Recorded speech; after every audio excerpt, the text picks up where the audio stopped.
ஒரு அழகான சின்ன நீரோட மலையிலிருந்து பாஞ்சு வந்துகிட்டு இருந்துச்சு. அதோட பாதையில நிறைய கல்லையும் மண்ணையும் மரத்தையும் மரத்தோட வேர்களையும் கடந்து வந்துகிட்டு இருந்துச்சு. அப்படி வந்துகிட்டு இருந்தப்ப அதனோட பாதையில நிறைய களிமண்கள் இருந்த இடத்துல எங்க களிமண்ல நம்ம சிக்கிக்கிட்டோமோ அப்படின்னு ஓட நினைச்சுச்சான். அதோட வேகம் தடப்படுற மாதிரி அந்த இடத்த தாண்டி நம்மளால போக முடியாத மாதிரி அதுக்கு தோணுச்சான். இங்கே நின்னுட்டோமே அப்படின்னு அந்த ஓட வருத்தப்பட்டு இருக்க நேரத்துல அது உள்ள இன்னும் நீரோட்டம் பாஞ்சுக்கிட்டு தான் இருக்கு அப்படிங்கறது அதுக்கு புரியல. அந்த இடத்துல ஓட நின்னு போன மாதிரி அதுக்கு தோணினாலும் அந்த தருணத்துல தான் அது தனக்கான வலிமையை சேர்த்து அடுத்த பெரிய ஓட்டத்துக்கு தயாராகிட்டு இருந்துச்சு அப்படிங்கறது அந்த ஓடைக்கு புரியல. சில மாதங்கள் கழிச்சு பார்க்கும்போது அந்த ஓடை பெரிய நதியா மாறி அப்படியே போய் கடலோட கலந்துருச்சான். கடலோடு வந்து கலந்ததுக்கு அப்புறம் தான் அந்த நதிக்கு தோணுச்சான், நின்னு போன அந்த தருணங்கள் தான் நமக்கு வலிமை சேர்த்திருக்கு, அதுதான் இன்னைக்கு நம்மளை கடலோட கொண்டு வந்து கலக்கிறதுக்கு உதவியா இருந்திருக்கு அப்படின்னு. இன்னைக்கு நம்மள நிறைய பேர், என்னையும் சேர்த்து தான் சொல்றேன், இந்த கதையோட நம்ம ரிலேட் பண்ணிக்க முடியும் இல்லையா?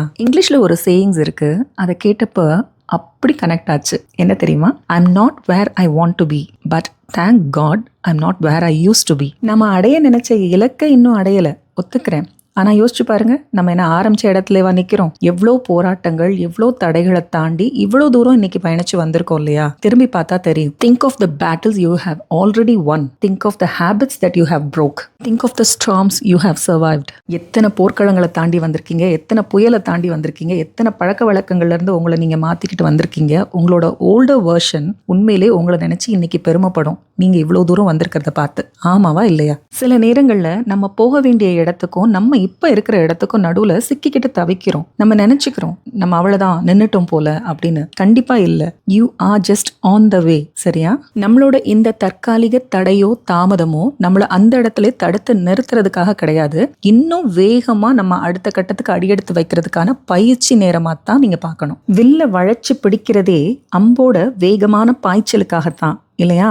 அப்படித்தான் ஆண்டவன் நம்மளை இழுத்து பிடிச்சு நிப்பாட்டுறான் அப்படின்னா அடுத்த கட்டம் வேகமா இருக்கும். அதுக்கான பயிற்சி இன்னைக்கு நான் உனக்கு கொடுத்துக்கிட்டு இருக்கேன், பொறுமையா இரு அப்படின்னு நம்மளை சொல்ற மாதிரி தான். அப்படித்தானே? விண்ணை தொடும்போது மதினும் மண்ணை தொடும்போது விதினும் ஏன் புலம்பணும்? எல்லாம் நல்லதுக்கு தான். நடக்க வேண்டிய நேரத்துல சரியா நடக்கும். நீங்க எதுக்காகவும் தளர்ந்து போகாம இருந்தா போதும். கடவுள் எப்போதும் உடைஞ்ச பொருட்களை தான் அழகா பயன்படுத்துவாரு தெரியுமா? உடைஞ்சு போன மேகங்கள் தான் அழகான மழையை பொழியும். உடைஞ்சு போன நிலம்தான் உழுது வயலாகும். அதே மாதிரி உடைஞ்சு போன நெல் தான் அழகான விதையை கொடுக்கும். உடைஞ்சு போன விதை தான் புதிய செடிகளுக்கான வாழ்க்கையை கொடுக்கும். அதனால எப்போதாவது உடைஞ்சு போன மாதிரி நொறுங்கி போன மாதிரி நினைச்சீங்கன்னா நம்புங்க, கடவுள் உங்களை பெரிய விஷயங்களுக்காக தயார்படுத்திட்டு இருக்காரு அப்படின்னு. So you are the creator of your life and destiny.